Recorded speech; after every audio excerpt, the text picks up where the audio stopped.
The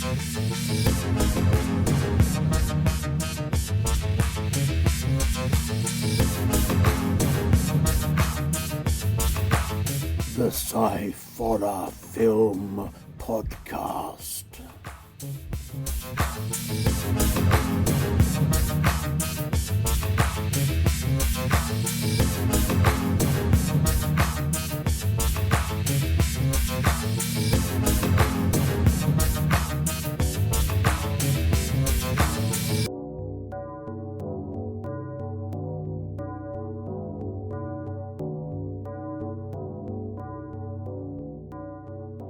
Hello and welcome to the podcast.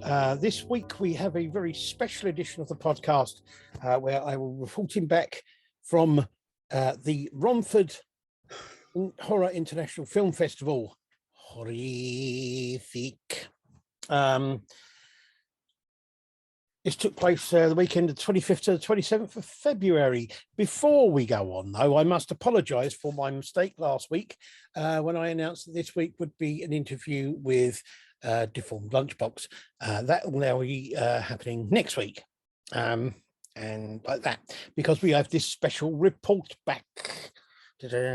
I'll start off by thanking Spencer Hawken and his crew for the festival. This is the second year the festival's been on. I had the pleasure of attending last year and again this year, and it was an amazing festival with some wonderful films and some really great people there as well. It was quite a bit different this year. It was a bit bigger than it was last time. Last year was in the midst of a lockdown and in between that, so it was all. It was, yes. It was also fairly kind of quickly put together. Right, so start off Friday, the 25th of February 2022, the first day of the festival, and it started in the afternoon at 3 o'clock. And the first thing on was a film called Valley of the Shadow, which was a documentary type thing. Looking at about the meanings of horror films and also horror's connection with faith and religion. Okay. And how the one kind of feeds into the other. It was introduced and rated by Bill Oberst Jr., who some of you may know from being in films like he's been in a couple of Rob Zombie films. I can't remember which ones they were. 3 to Hell he was in, and he's played in quite a few horror films. It was an interesting documentary. There were some interesting ideas and discussions about horror and its meanings and stuff like that. It was a little bit overlong and drawn out for my liking. And I wasn't totally sold on what he was saying about the connections and that kind of thing too much. But it was great to watch clips of old films, some of which are like old black and white ones you hardly ever see anymore, like The Man Who Laughed, which is a classic old film, really good, and also just some more up-to-date films, but ones that are a bit rarer and that you don't get to see. So that was okay. That is available to watch on Vimeo. Actually, you have to pay for it. It's only about £3, I think, but it's available on there if you want to watch it. It's quite good. After that, there was a short film called Familiar. And I'm going to see if I can get an interview with the guy who made it. He's a really nice guy. Trying to see, I can't remember his name now. His name was David Ellison. Really nice guy. It's set in 1942 in the USA. It has a fantastic opening.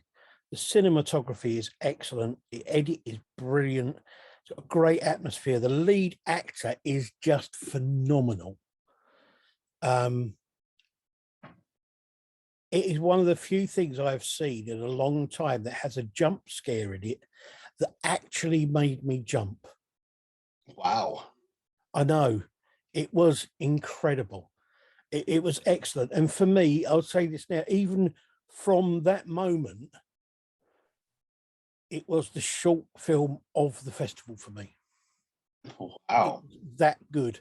From that moment, I thought, I can't imagine seeing any of these short films that is going to be better than that. And I didn't.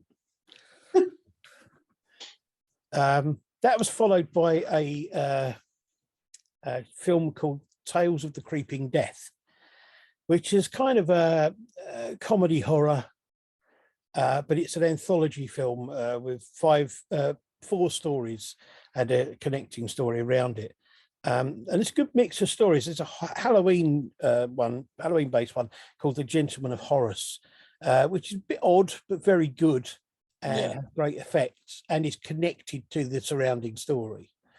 There's a thing called Flatmates, which is a good comedy thing. It's odd. And it does have, it has a guest appearance in it by Ricky Tomlinson.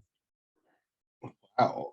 So yeah, I mean, this, you know, these are all fairly low budget films as well. So it's, you know, then you had one called Terror from the Skies, which I kind of missed something somewhere, I think, because I'm pretty sure that when he was introduced, the guy was talking about something.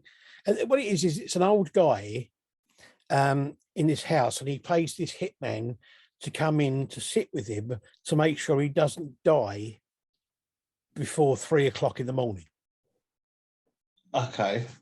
And he's reading these newspaper articles and headlines out of a scrapbook he's got, and then making up the backstory to go with them. Okay. And I'm sure he said something about a jazz band with this. I don't know. It was a bit weird. This one was quite good. It's about a group of people who go into this cave and these weird things happen. The sound was a little bit quiet on this. It's a little bit low. And it was more aliens than it was horror. It was kind of UFOs and stuff like that, but it was good. Then there's a werewolf one, started off about a woman being savaged by dogs, which is like these people camping and attacked by effectively a werewolf. Again, the sound was a bit low, but the effects were really good. And the film as a whole worked really well. The comedy was just right. It wasn't over the top, and it wasn't too in your face. I mean, it was a really good film. I really liked it. It was probably my third favorite feature of the thing. Then we had the thing I was really looking forward to. There was a film called Visitors, a short film called Visitors, which was really good. It was made by the same people who made Extraneous Matter, which was there last year, which was the film about the sex squid. Kenichi Ugana is the director, and it was fantastic because it's got shades of The Evil Dead. There's some humor in it which works really well, but is a bit black and a bit weird. There's some great effects, and there is just brilliant gore because there is so much blood. The human body could not possibly contain that amount of blood. If it did, everyone would be about 30 stone. It's but it's fantastically done, and people being cut up with chainsaws and all this kind of thing in a little shack. It's great fun. Absolutely, I loved it. It was great. It was good fun. Then they had the complete feature of Extraneous Matter. There are trailers for that on YouTube. The first part of it is the same as the short that was on last year. But then he goes on to give a bit more depth to the story, give you a bit more background to why these things are there and what they are. It shows a certain amount of kindness and unkindness by the people of Earth to these kind of squid animal things. And it ends up showing kind of like a love between squid animals and a human. It's a good film, and it's great. It's well made and all that kind of thing. But it kind of didn't add too much to the original thing for me, because the original one was so odd and so good. Yeah. Having the extra stuff was good and it was nice, but it was almost like watching 4 short films that have been kind of just put one after the other that all had the same theme. So I don't know, it was good, but it wasn't fantastic. Then we had our first round of short film, short films that came at the end of the first day. We had a film called Changeling, which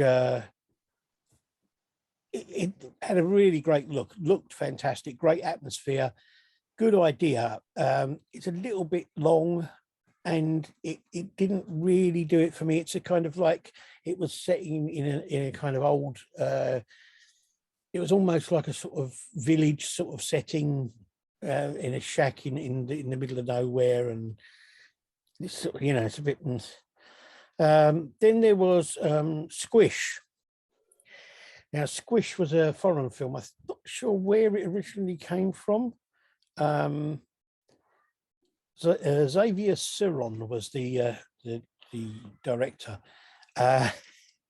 It's very humorous, very well made. There's a final unexpected twist, which actually it then gets serious about sort of like something, but it was really good. It's kind of about sort of about, I don't know. I don't quite know how to explain what it's about, really. But I mean, the end of it is about people kind of like doing anything they can to become to find somewhere else to live, which is the serious part of it. But there's a lot of humour before that, which includes children being run over and their arms being ripped off and them being buried and things.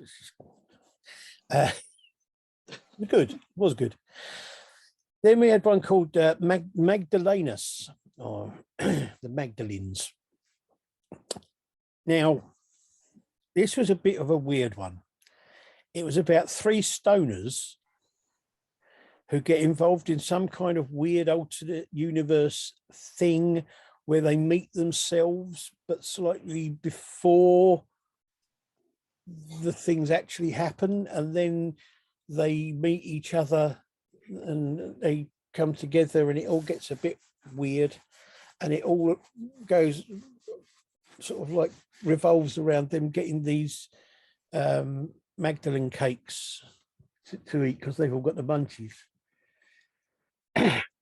Okay. I didn't rate it, to be honest. I didn't think it was that great a film. It was all right, but it wasn't. Then there was Witch, spelt W-I-C-H. Okay. Very well made. It was basically a dad joke made into a film. It was worthy of Default Lunchbox. Ooh. It was brilliant. I mean, if you want, I can tell you the whole thing because it was that short. The basic thing, which is the fact that this guy goes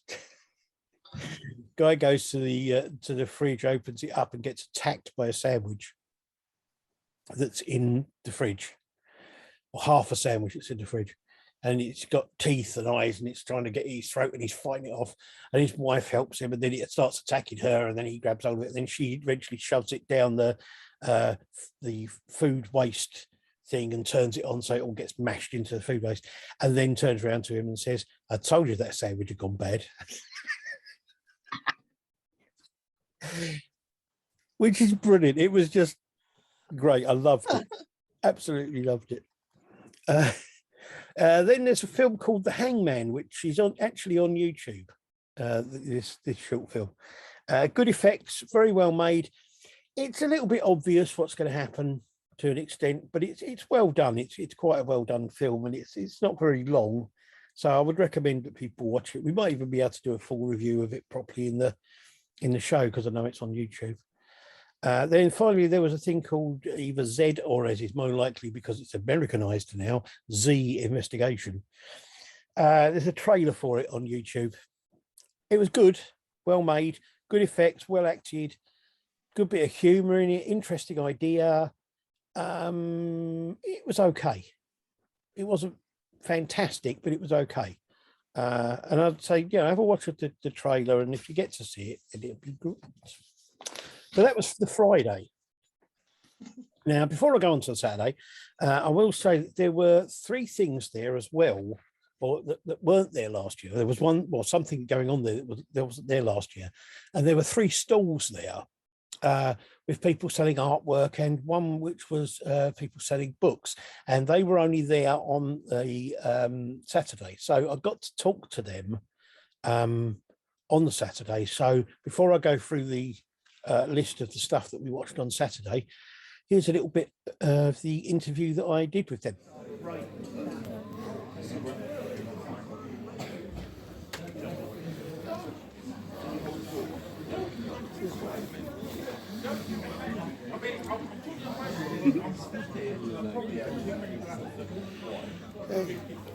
So you could just tell me a bit about yourselves and what you're doing here?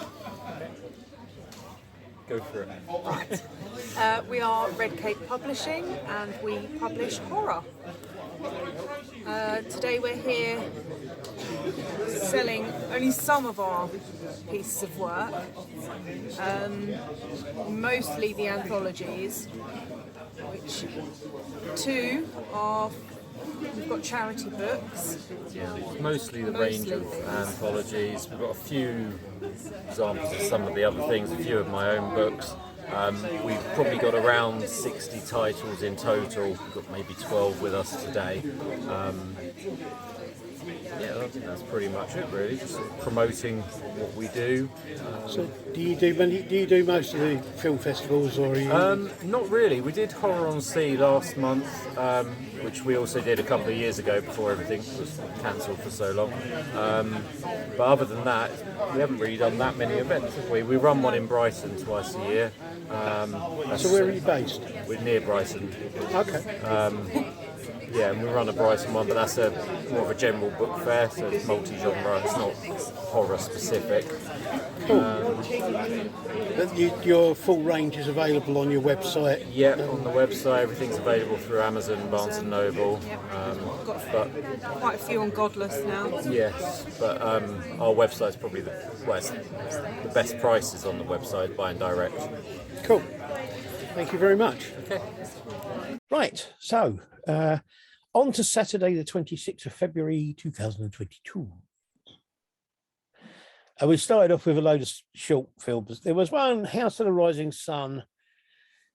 It was animated, and basically it was just a version of the song with an animated sort of thing with like horror devilish sort of connotations to it. It was a good version of the song. The animation was really great, but it wasn't spectacular, really. It was just okay. It looked almost like the beginning to a film.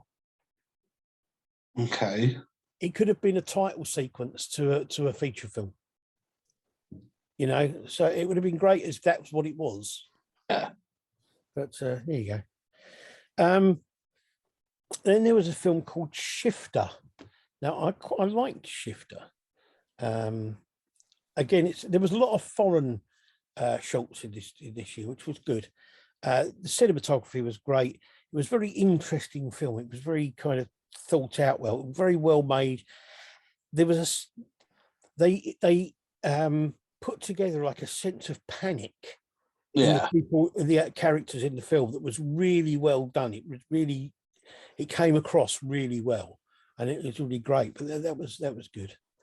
Then there was a Spanish film called You Will Never Be Back. The set on that was great. It was fantastic. It was a hotel type setting or an apartment building type setting, but it was really well made. The film was well made. The effects were really good. Very interesting, very odd, but excellent. And it kind of had to do with a kind of reality loop sort of thing. Oh. And sort of, I don't know if it was a parallel universe or if it was just kind of some kind of weird pocket universe or something that this woman gets put into. But it was really good, really good. There was a French film called Vendange, which means draining, apparently. It seems like a really ordinary film about some guys who work together, getting together for a weekend fishing. But then it kind of changes because there's something in the water that starts attacking them, and it's really good. It's done really, really well because it's quite unexpected. You never know what it is. All you know is that this lake is actually on top of what used to be an old town that was a dam was put in place, and it was kind of flooded. And so, you know, it could be ghosts from the town. Is it, you know, what is it? You know, don't know. There's a next one's called Relic, which is good cinematography. It's a bit strange but good. And there's this bit where there's this sort of symbol on a tree of what looks like a face mask, and this guy ends up carving it, and it's turns out not to be a mask as such, but it's more like a sort of octopus type thing or squid type thing. And it's kind of, he has these dreams where he's being attacked by this thing. And I thought for a moment it was going to be another sex squid film, but unfortunately it wasn't, but it was good anyway. Then we have a thing called Transfert, which is set in 1967. But they time travel back to 1942, and it's really more sci-fi than horror, but it's a really good film. It's an interesting idea with good effects, and it's kind of you know, I mean, you know, the world in 1942 was not necessarily a great place to be, and it's a very cleverly made film. We had these great Cheap Thrills, which is the really low budget short films. There was a film called Strings. It's got an old black and white look to it. It's deliberately made like that, and it's made as a silent movie.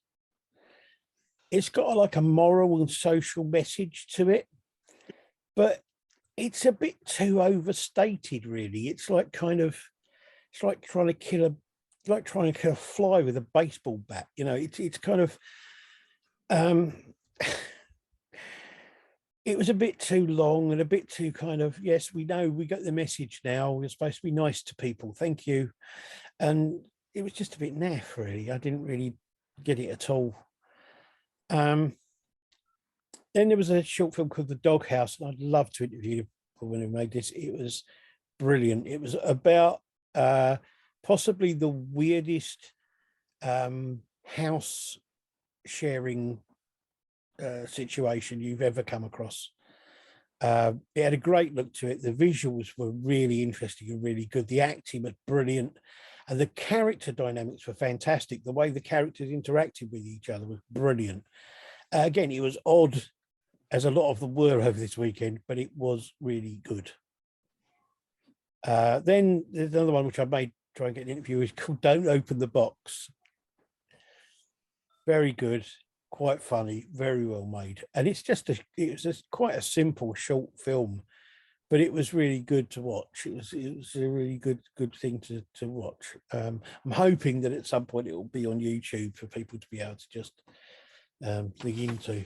We've seen a lot of locked box films, but this one was slightly different and was quite good. I liked it. Then we had another series of short films, and there was one called, the first one was called Mute. It's an American, I think it's American, it may be Canadian, I don't know.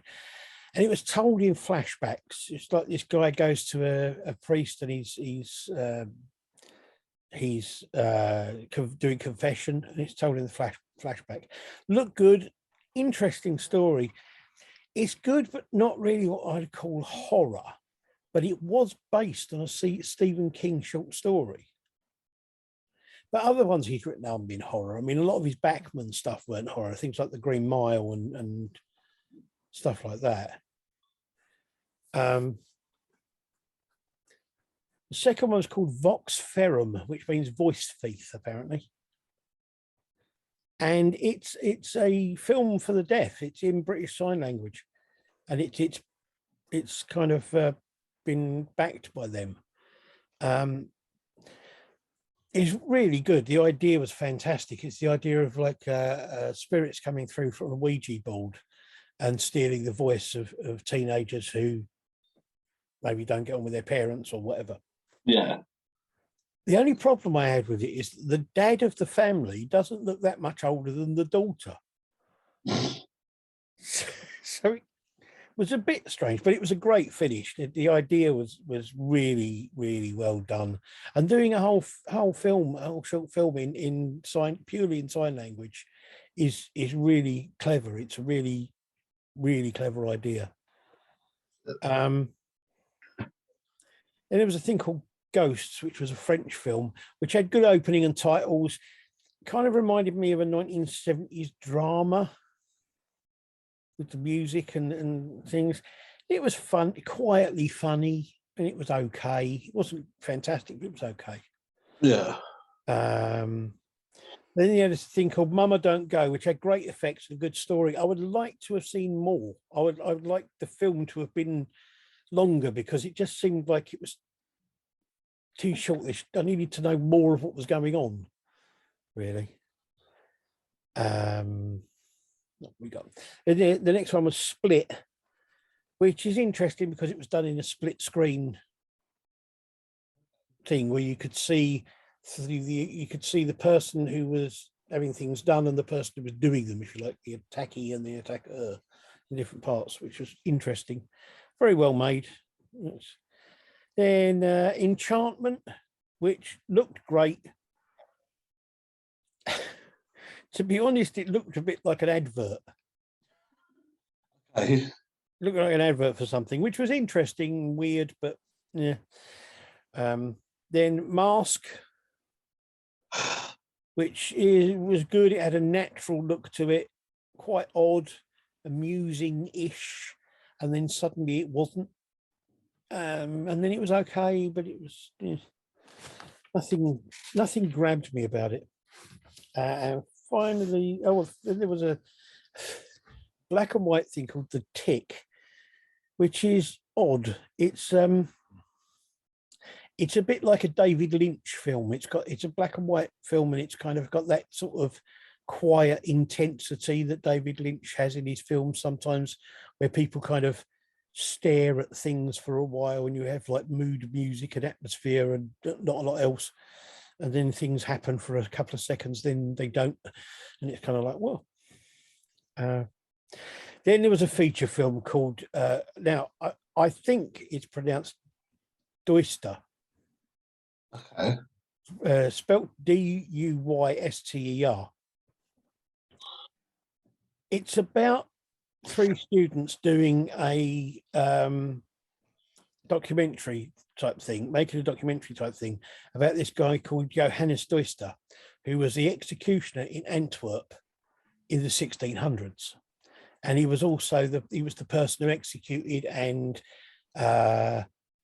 examined witches. He was like a witch finder. Oh, wow. Okay. The problem with it, because that would be quite interesting, I think a documentary about this guy would be quite interesting. If he's real, I'm not totally sure he is because of the story. But this is actually a found footage film. Okay. Fairly typical found footage film, which has got a quite overlong and quite dull start to it. Later action and effects are good, but they go on a bit too long and they get a little bit dull as well. So a bit like every other found footage film I've ever seen, to be honest. It does pretty much sound like most found footage films I've seen. Yeah, so I don't know. There was a film on next. I missed the beginning of it. It's called Ruthless. To be honest, I wasn't sure about watching it anyway, but it was about a group of people who go on holiday, a celebratory trip to a remote home in Wales, and they start being killed one by one, and you find out that it's one of the people who's there who are killing them, and it's all a bit. It wasn't great acting. It was the effects weren't fantastic, but they were okay. The cinematography was okay. Everything was just a bit okay. You know. Then came a great feature film. I'd like to do it. I'm going to see if I can get some interviews with some of the people involved in this. It was a packed screen. The cinema was packed. There was about 200 people in there. It was very popular. It's called Manfish. It's the advertising handout for it. Looked pretty cool. It is pretty cool. And it says, a fish out of water story, literally. It's a comedy horror made by Mark Coleman. It was made mainly in Canvey Island, but they did film, the opening scene of it was filmed on the Isle of Sheppey, because they needed somewhere to look like Canvey Island in the early 90s. I'm pretty sure Parsons Canvey Island still look like it doesn't. Possibly, yeah. But the rest of it, interestingly, the rest of it was filmed in Redbridge. Oh, wow. So proper on our doorstep. All right. Yeah. Cinematography was fantastic and the sound was great. The effects were really good. Yes, it was a bloke in a suit. They could look like a manfish, but it didn't matter because it worked. The story was fantastic. The humor was fantastic. It was an excellent film. It really was. And yeah, I mean, basically the storyline is to do with a group of fish people, and apparently at certain times of the year, or well, not even of the year, certain times when the moon is in the right conjunction, the temperature's right, and the tide is right, and all that sort of thing, one of them comes out of the sea, and they find a woman to take back to their fishy lair to be their mate, a human woman. Except in this case, he doesn't fall in love with a human woman. He falls in love with a human man. Fair enough. And it's the kind of, but the characters are just brilliant, and it's so well put together and so well thought out. I loved it. It really is an excellent film. It sounds it. It is.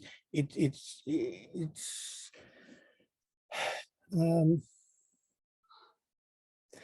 slightly less comedic, but the same sort of humor, I suppose, as in Cockneys versus Zombies and Cannibals and Carpet Fitters.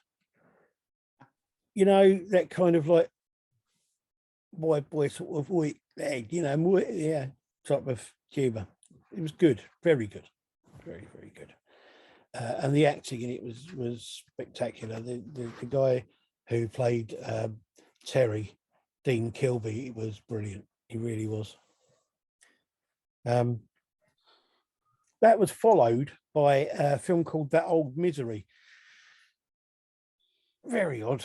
Got a nasty opening in which a man, I don't quite know exactly what it is that's wrong with him as such, but he's obviously obsessed with sex and things, and he ends up getting into a bath and masturbating himself to death by physically removing his member by tugging it too much. Okay.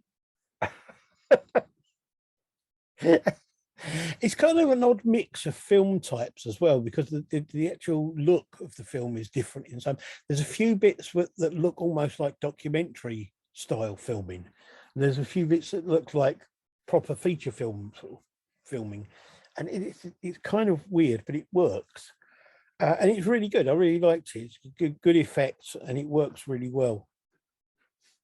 Then there was another feature which was called Wyvern Hill.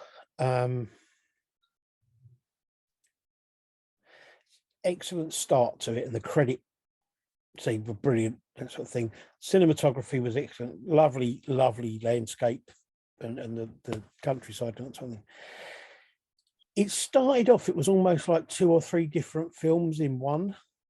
Yeah. Because you had these parallel storylines which then came together. The effects were great. The acting was phenomenal. And I thought it was absolutely excellent film. It centers around a woman who is going through the early stages of dementia, and then you've got all this weird stuff going on, and it is difficult to work out whether what is happening is just in her mind because of the dementia, or if it's really happening, or if it's just something weird that's going on that isn't really happening. It's kind of difficult to tell what's going on and what's real and what isn't for a while, which must be similar to the way it feels for somebody who has dementia. She was fantastic, Pat Garrett. She was absolutely excellent, and I was really torn. I couldn't make my mind up for completely different reasons. They're totally different films in every single way. But I was very, very torn. I couldn't make my mind up whether this one or Manfish were the best film of the feature film for me of the festival, because they were both so good. Wow. They really were.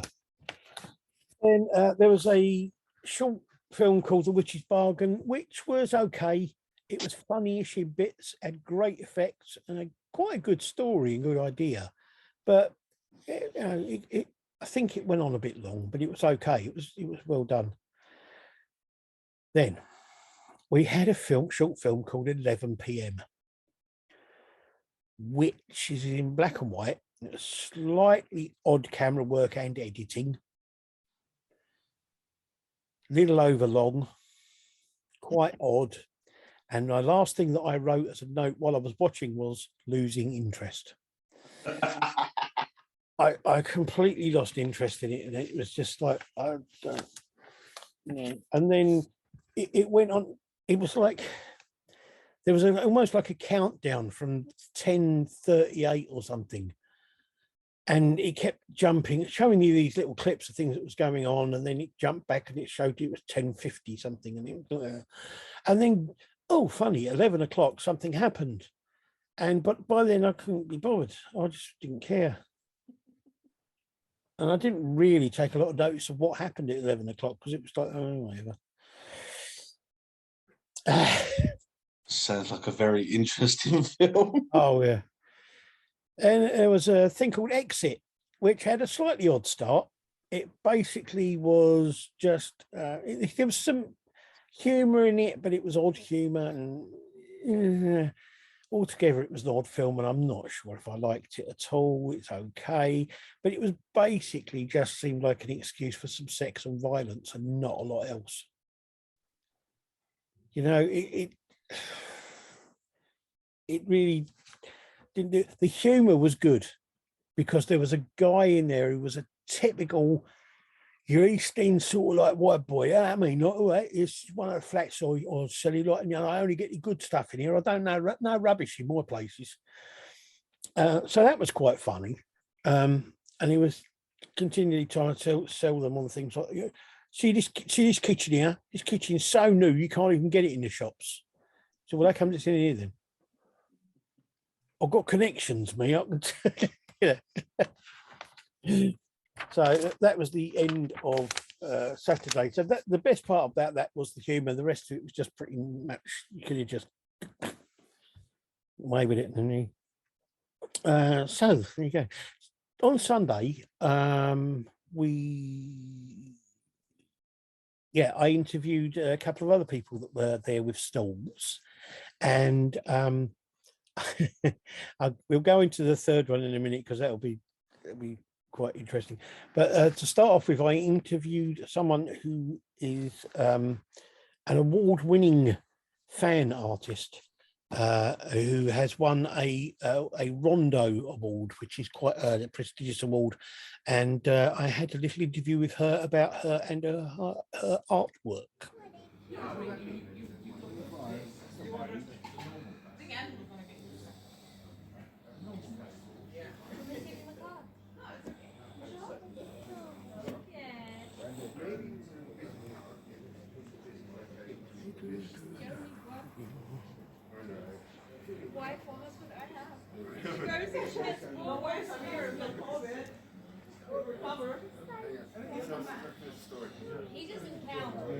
Hello. Hi.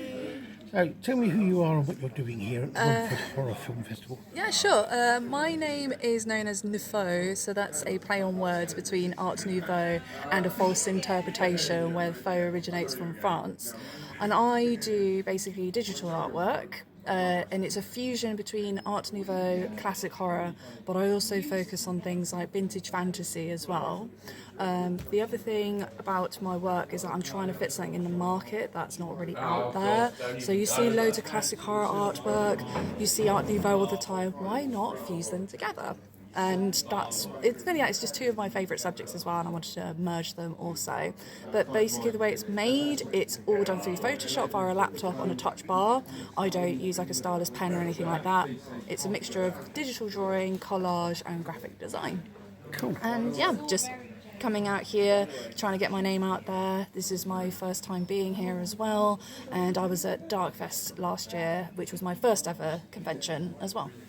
And you are an award-winning artist. I am. I've got my Rondo Award, which I won last year for Best Fan Artist. Funny enough, only a few days ago, the ballots got released again for this year for its 20th anniversary.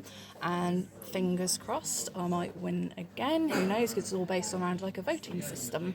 Cool. But yeah, I was very pleased about that, because not only it's an American-based award ceremony, me being British, apparently it's very hard to win there. But not only that, I was also the first woman after 11 years to win in that category. Cool, that's really good. And you on your website, you have all of the stuff that's on here and lots more, yes? Yes, I do. So basically, pretty much everything you've just seen on the table. There's also a couple other things as well on there, and I do take commissions also. Majority of my work, it's A5 and A4 size. I do have some limited edition pieces in coffin shaped as well with holographic effect, and I do stickers. Price range wise, my artwork starts at £15. Considering the amount of work that goes into everything and how different it is, it's actually really reasonably priced. Even things like A4, like Vincent Price, and my Dracula work, that starts at £25. So it's affordable, but you're also getting something different at the same time.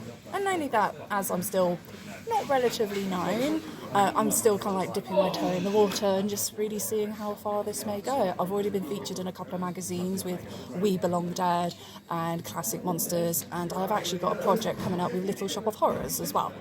Cool, that's brilliant. Thank you very much for talking to me. You're welcome. Right, so what we'll do now is we'll go through some of the stuff that happened on Sunday, and then we'll do the final interviewy bits in a minute.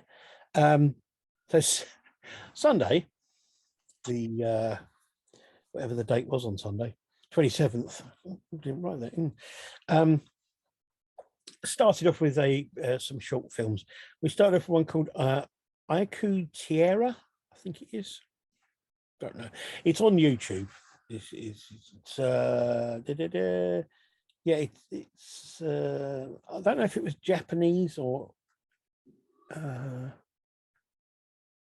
Korean. I'm not sure. So it's weird. Aiku Tierra. It was good cinematography, great atmosphere in it. Decent makeup effects. It was a reasonably good film, but it is on YouTube, so maybe again we can do it as a full thing and we could both watch it and see what we think. There was a thing then called Haunted Thrills, which was quite interesting. It's a short documentary about American horror comics. It was very, very interesting, especially because of the fact that people like Stan Lee and Josh Kirby and people like that were originally involved in doing these sort of comics before they started doing the whole superhero stuff.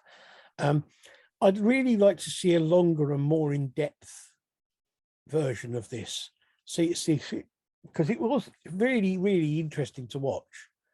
Because I don't know a lot about the American horror comics. I've seen some of them, but I didn't really. They weren't around over here, so we didn't have them in the shops, which was it. Yeah, but it was very interesting to watch. I would like to see a full length documentary done on it. That could be quite good. Yes, the next one is called Euthymercia. Quite sure what that means. It was a little odd, interesting. It's a very odd idea. It was pretty good. It wasn't fantastic. It was all right. That was followed by quite a strange film called Belfast 1912. It was a really interesting idea and an interesting story about I don't know if it's about time travel so much as time interaction, maybe. Okay. Which is kind of interesting. It's a bit odd. It's a very good film. Acting, the set, the costumes were all fantastic. And it's got a kind of twist at the end that you don't expect. And you kind of like go, oh, that's quite a clever, it's cleverly written in. Yeah. It kind of explains also why none of the things that happen on the boat ever happened if it ever get out to the wider world. Yeah. The next one was a short film called Dragon Blue. Yeah. It's kind of comic bookish. It's okay, but a bit naff and a bit fun. Kind of like a bit like Power Rangers, but on a really low budget. Looked almost like the pilot for a TV series that never got made because it was a bit too naff. But it was okay. And it was quite fun to watch because of the fact that you got to the point where you're going, I can't take this seriously. I'm not sure it was meant to be taken seriously either, to be honest. Yeah. Then there was a thing called Fracturous, which I think is a foreign film made by Fernando Tato. It's very good, but it seemed like it was part of a full movie. It seemed like it was almost like you were watching a section in the middle of a film. Okay. Which works for them sometimes, but I'm not sure. Then you have a thing called Story of an Empty Village. I must admit that I actually missed the very beginning of this due to me needing to go to the toilet because of the fact that there were not many breaks with these films. I imagine. It was okay. It was a bit long. It had a good look about it. It was odd, interesting. There was a very interesting board game on it that they were playing. There's this bloke and these two girls in a house in this village that is now empty, but they're playing this board game. It looked very interesting. The board game. The film was okay, but wasn't. There was next one was a film called Lava, which had a very interesting introduction to it. Had good makeup effects, not so great animation or CGI on some of it. There's some animation and some CGI which wasn't brilliant. It was okay as a film. There was a thing called La Penumbra, or The Gloom, which had fantastic sound effects, really good jump scares and great effects. I really liked it a lot. There's a trailer for it on YouTube, which really you need to watch and have a look at. Then there was a short film called Friend, which the acting wasn't excellent. It was a little bit stilted, but it was a good film. It was an interesting film about the dangers of internet stalking and things.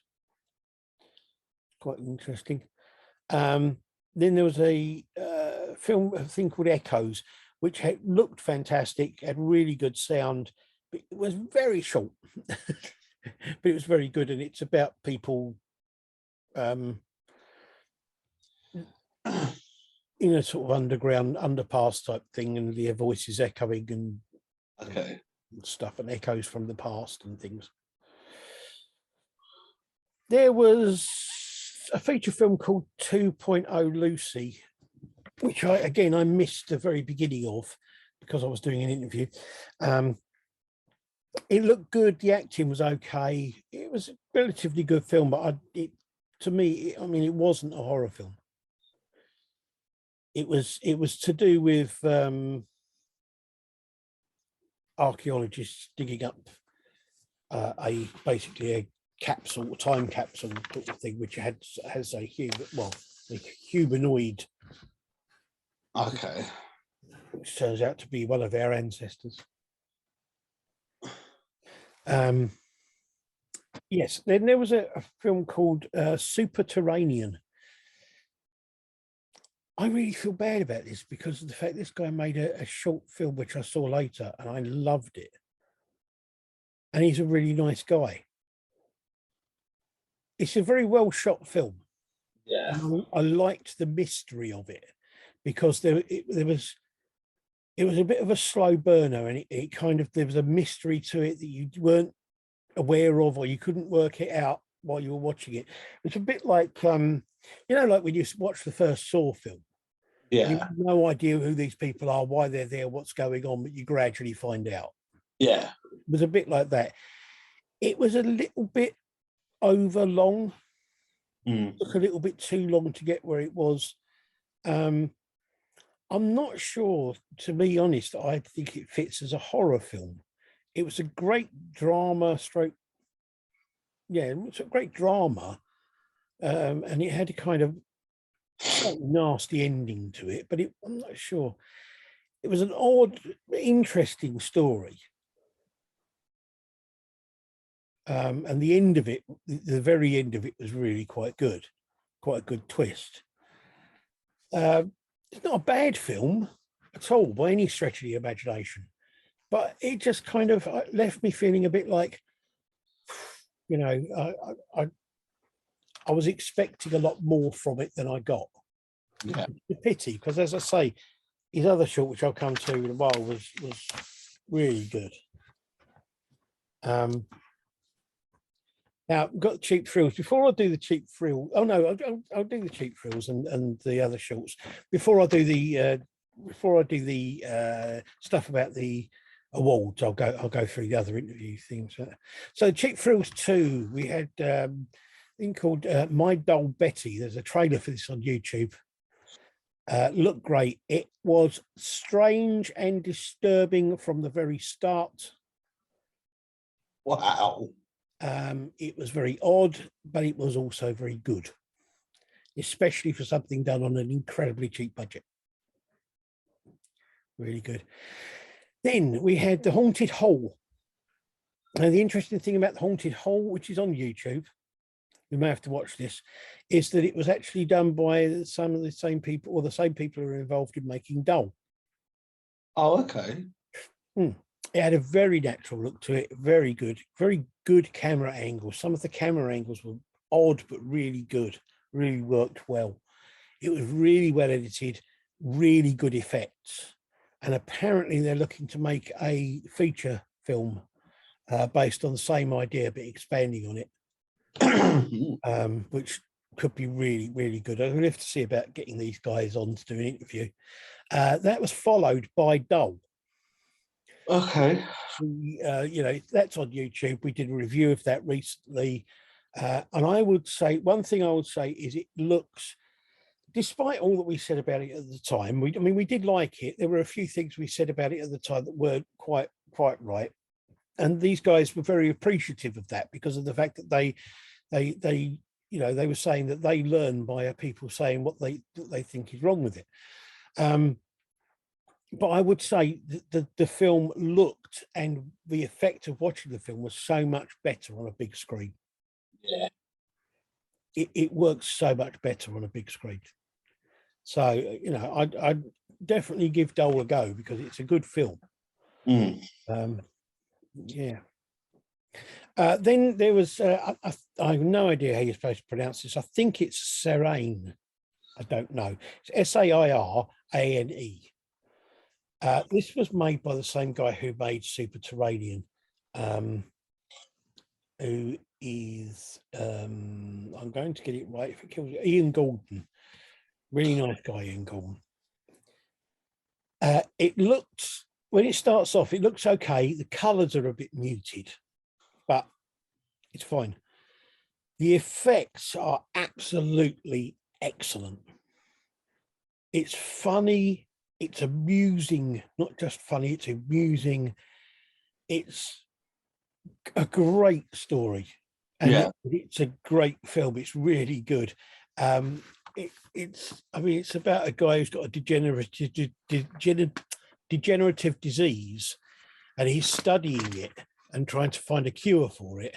And he eventually comes up with basically something that he discovers that he can remove parts of his body and they'll grow back. Yeah. And but it's great. It is really, really good. Definitely worth a watch if you ever get to see it. I have to look out for it. Then we had some more short films. We had a film called He Murdered Sleep, which, according to the director, who gave a little recorded intro to it, he described it as a gonzo cyberpunk Macbeth. It's very cleverly done. It is the story of Macbeth. It's part of the story, a section of Macbeth. Very well made. It's a big short film, and I don't mean it's long, and I don't mean it has tons of money thrown at it necessarily. It's got quite a few people in it, and some really good effects, and some clever effects, and the story is cleverly done. It's very good, and I would really like to see a full play of Macbeth done in this style. Oh, I would really like to see what it would turn out like, seeing him do the full play, because this short is that good. It's definitely worth. If somebody would put the money up to see him do it, because it's done so well, because it marries together some of the original dialogue. Yeah. With some pieces which are a bit more up to date and a much more horrific kind of action effect. Wow. Movies. It's really, really good. Then we have A Warehouse, which is a black and white film, fairly normal. Then it becomes very odd. I think it's Korean. It's definitely Asian of some kind. It's, I think, I don't know. It looks it. It's normal. There's no music or dialogue in it at all. It's kind of funny-ish in a few places. Yeah. Very bloody. And then at some point changes to colour rather than black and white. And it's just kind of, odd. That's possibly the best way of putting it. Koreans, I can understand. They seem to do a lot of bloody stuff. Asian horror, in most Asian horror. Yeah, I was going to say, even any Asian horror I've seen recently, anyway. Because I seem to have watched quite a lot recently, and it's freaking me out a bit.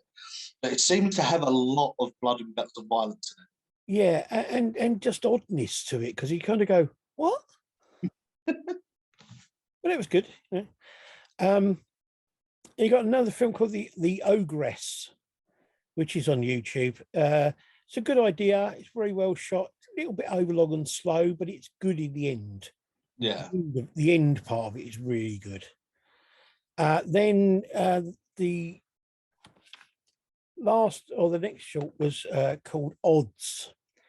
Now, this was done by somebody who did a film last year, A.D. Cooper, who I interviewed, who did a film last year called Penny Dropped. This is a completely different sort of film. Okay. It's got a great look. It's brilliant. I loved it. It's completely different to last year's film, as I say. And it kind of answers a question which I've thought about a few times, which is what would happen if two serial killers came face to face with each other? Yeah, that's a very good point. I suppose I have weirdly that I've actually thought about that a couple of times as well. Yeah, well, so have I. This is why I thought, and seeing that it kind of answers it. It doesn't necessarily really answer it, but it kind of does. And it's a very short. So, worth a look at it anyway. The next lot of shorts, I've got to say, this was the last lot of short films. And I've got a note at the top of the page, which just says, I'm getting a bit bored of overhead forest shots.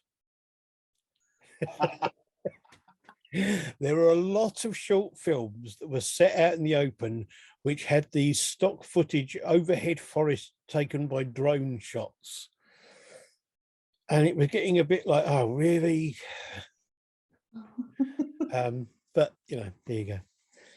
There's the first film was called Angwane. I think it's Angwane. Anguane. Angwane. Which has got a trailer on YouTube. It looked good. It wasn't bad. It was a little bit long, and it really didn't keep my attention completely.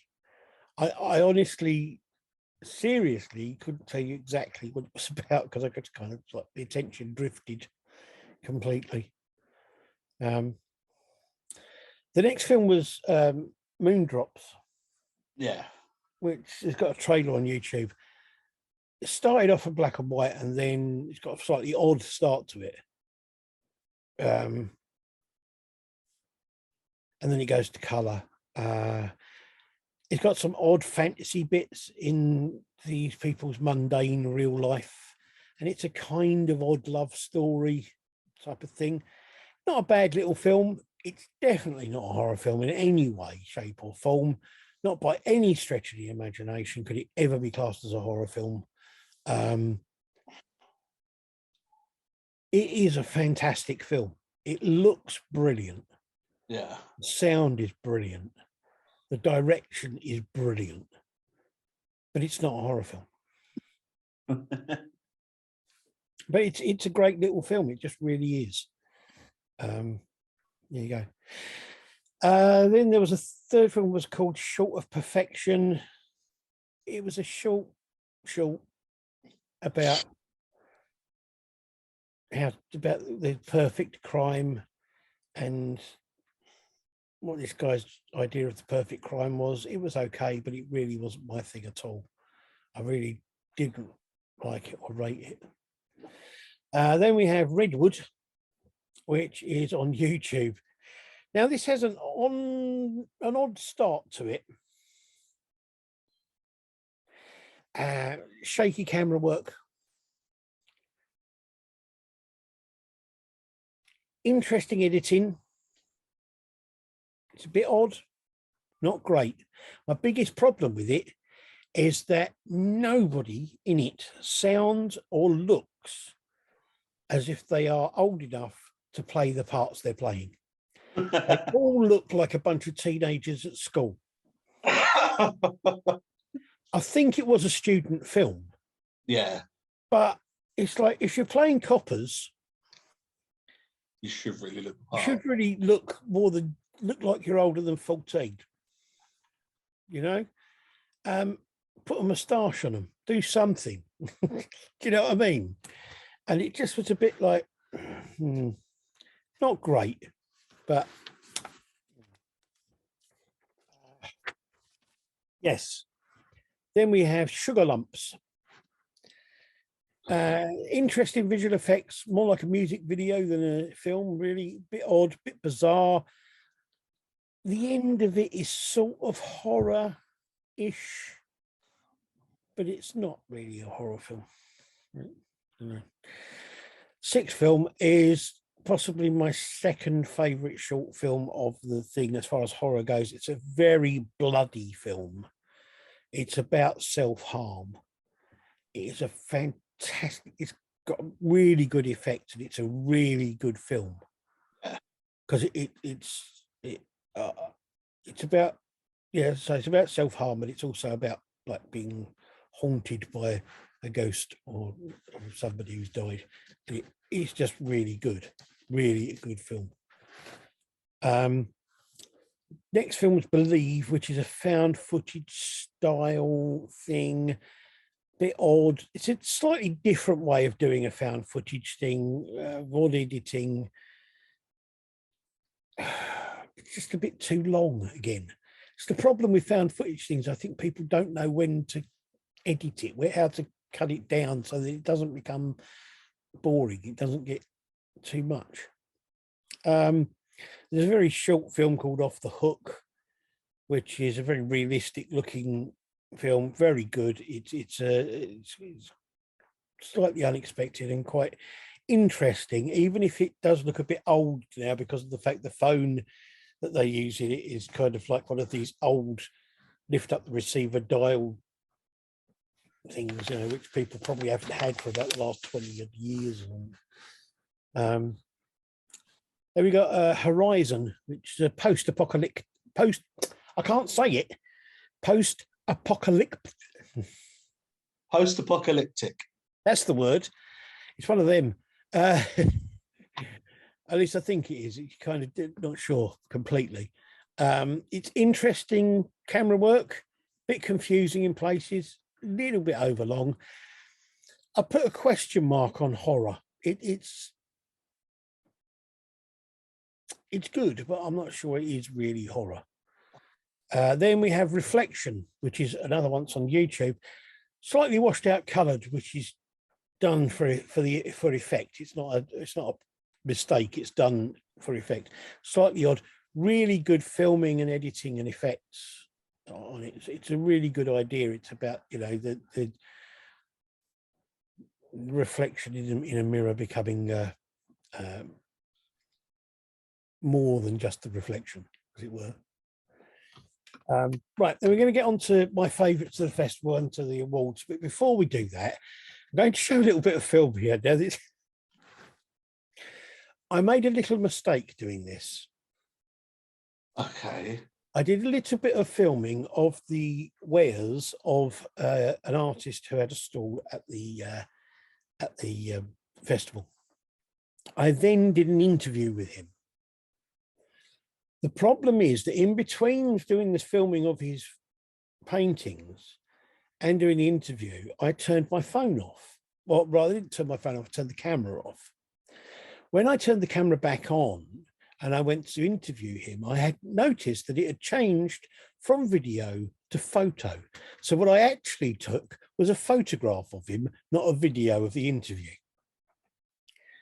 So what I will do now is I will show you the video I took of the paintings that he had for sale there, with me doing a voiceover explaining exactly who he was and what it was about.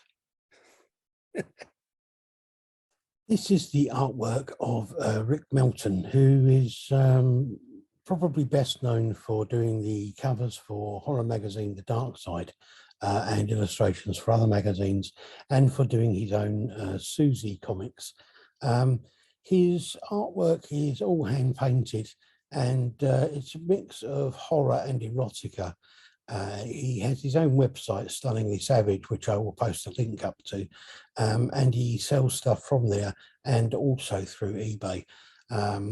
It's incredible work. It really does look good. And he's a really nice guy. So it was a pleasure to meet him. I wish I could have recorded the interview with him properly. But there you go. I wish him all the best, as I say, and it was great to meet him. And yeah, check out his artwork. Right, so on to the final part. I'm going to go through my favourites of the festival before I get on to the ones that actually won awards. The things I would say are worth a look, but were kind of like on the second tier for me. Were, let's go. You got Shifter, You'll Never Be Back, Windage, Transfert, Doghouse, definitely. Don't Open the Box, and Mama Don't Go, and That Old Mystery. Now, as far as the top flight were concerned, I would go for Tales of Creeping Death, La Penumbra, Vox Ferrum, Witch, Visitors, Cutter, Sean, whatever it is, Odds, and then it would have to be the top three for me.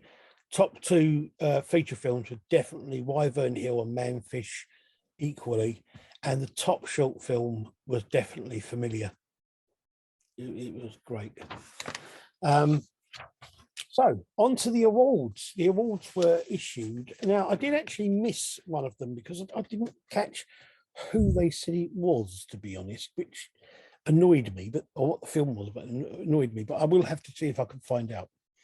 But if you have a look on the website for the Romford Horror Film Festival, or it's the Romford Film Festival, and then there's a separate section for the Horror Film Festival, and there should be a list there of the films and what they won and things. So, started off, Best Actress went to Pat Garrett of Wyvern Hill. Very well deserved. Best Actor was Andrew Redman in Tales of the Creeping Death. Best Local Film was Manfish. And the Best Feature Film was Manfish.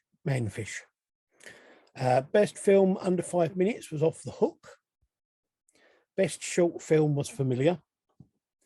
Best Cinematography went to Moondrops. And the Best Score went to Moondrops. The Best Cheap Thrill was a tie between Haunted Hole and Dull, which, considering they're made by the same two guys, one of them directed one and one directed the other. Yeah, it's pretty good. Best Screenplay was Cutter, which was, I think, again, very well deserved. Best non-English film was Transfert. Best Director was Monica Matteo for You Will Never Be Back. The jury gave 5 extra prizes that were just the jury prizes of ones that they liked. They went to Odds, Belfast 1912, Extraneous Matter Complete, and The Witch's Bargain. And there was one other, but I didn't hear what that one was. And somebody was talking and I didn't hear them say. There was a special award for Best Lockdown Film, which went to Sarah Ann, or Ain. Then we have the slightly strange categories. We had Best Chainsaw Death, went to Visitors. Best Horrific Bath Time went to That Old Misery. Best Found Footage was Deister. Best Horrific House Share was Doghouse. And the Best Folk Film went to The Changeling. Now, there was another film after all that, which I didn't bother watching, I must say. We will probably be able to watch it if you want to. We will probably be able to find it somewhere online. It's called You're the Hunter from the Future. Now, if you look, that's the picture advertising it, which it looks like somebody from a 1980s or disco, and 2 people who have borrowed some old costumes from Planet of the Apes.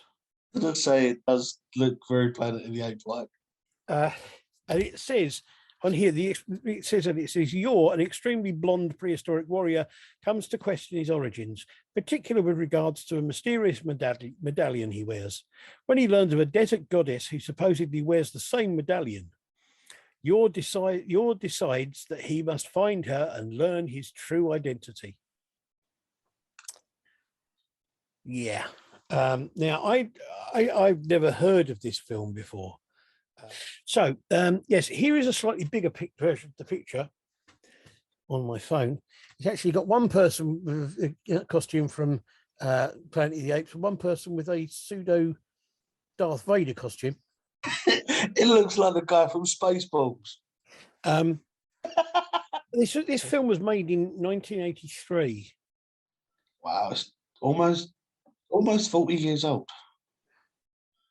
Yeah.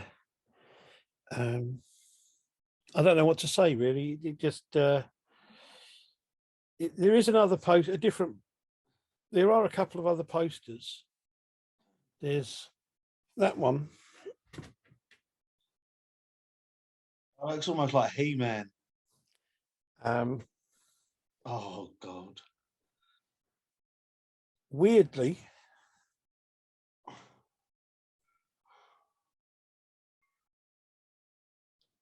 that is from the album soundtrack. Completely different people on it.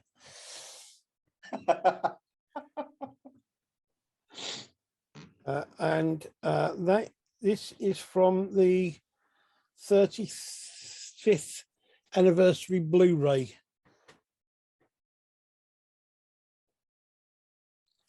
So there you go. That tells you what that is. So if you want to watch that, then feel free to do so. I don't think we'll bother. But hey, I will say that it was a really, really good festival. And before I sum up completely, I'm just going to show you a little interview I did at the end of the whole thing with Spencer Hawken, who was the man who put it all together. So we reached the end of the second Romford International Horror Film Festival. Yes. And how do you think it's gone? Yeah, it's good. It's been a very strange journey because it's kind of one thing or another. Very, very tight. In terms of the running time, but particularly today in terms of like the lack of breaks, etc. But by the same token, I would sooner show more films because a filmmaker wants to have their film seen. Absolutely. And allow the participants that come here to drop in and out as it suits them. If they don't want to watch something, they can leave, go and get some food, get back in. But yeah, fantastic. Yesterday, 200 odd people for Manfish. That was fantastic. 175, I think, for Wyvern Hill. Absolutely great. A really nice group of people. And as we both know, horror people are the loveliest people in the world. Absolutely, yeah. So you're looking to do it again next year? Yes. Maybe bigger and better? Well, it will definitely be bigger. And that much has been made very, very clear because we're already getting a lot of submissions for next year, and we've had a lot of submissions during the festival, about 75 in fact, while the festival's been running. So obviously we're doing something right because suddenly people were thinking, oh, horror festival. So and obviously we started having stands here this year. Yep. And all the participants have all said that they will be back next year, and I've got a whole list of people that have said they want to come next year. So, you know, who knows? Bigger screen next year, screen 1 perhaps. Yeah. And more films with a better series of breaks. We can only hope. Thank you very much, Spencer, both for this interview and for putting the whole thing on. It's been really good to be here. Thank you very much, Andy. Really appreciate it. Well, there you go. That's the Romford Horror Film Festival for 2022. Some good stuff on there, yeah. Really, really good. It sounded like it. We will have to see at some point about seeing if we could both go along, because I think it would be quite great, rather than it just being me feeding back and you just sitting there nodding, for us to be able to actually discuss them. The thing is that the year's one, I actually see advertised. Yeah. This year's one I didn't even see until you mentioned the fact you were going. Yeah, it's I don't know, it's a bit odd, but we'll definitely keep an eye out. It's going to be at this time next year, same sort of time next year. They do have one thing they do have, which I'll keep an eye out for and put a thing up for, is they do have a Valentine's Day. Why would it be Valentine's Day? A Halloween special program where they do a full day or a full night rather of films. And I went to the very first one, which was fantastic because we started off at the old nightclub, which is above there. And we watched, what did we watch? We watched Beetlejuice and The Fog. Wow. There.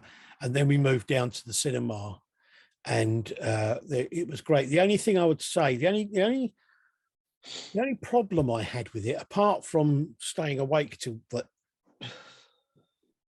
5 o'clock in the morning or whatever time it was that we finished, the only problem with it was the fact that he did show Suspiria, and I can't remember what the other one was, but he showed 2 Italian horror movies, one straight after the other. Now, Italian horror movies are okay, but they do take a bit of a toll on you. They are quite intense. And watching 2 straight after the other was a bit kind of like, oh my God, my brain and my ears. The music is so loud and booming. And Italian people do have some strange thing about blind people being attacked by their own dogs. I don't quite know why. Anyway, that was the feedback from the Romford Horror Film Festival. I would recommend it to anybody out there. Watch out for it. Look out for any advertising.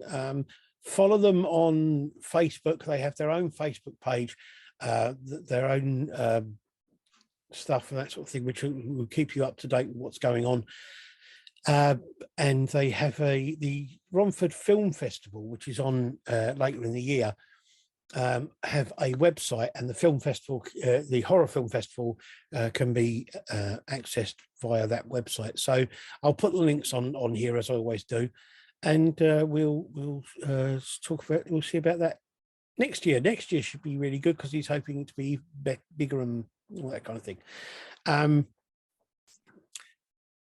Next week we will have the aforementioned Deformed Lunchbox interview, and yes, so thank you very much for listening to me waffle on, Scott. It's all right. I'm glad I could. And thank you to people out there for everything. Congratulations to all of the winners of awards at the festival.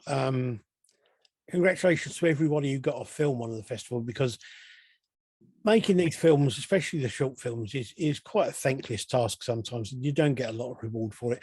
And getting to see your films up on the big screen, some of the people there who have made these films were saying it's the first time that they'd actually seen the films on a big screen.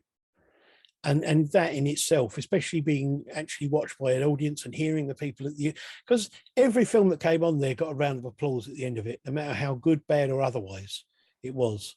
And so, you know, hearing people actually appreciate the work you've done is quite a big thing.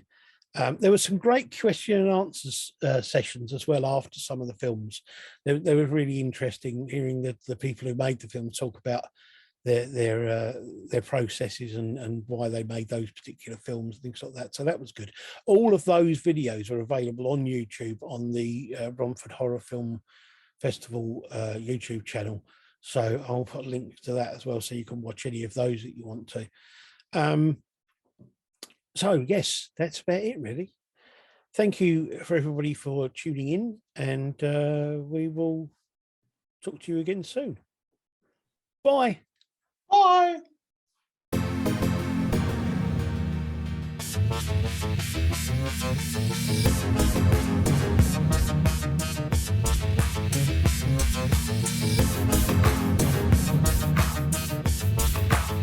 The Sciforror Film Podcast.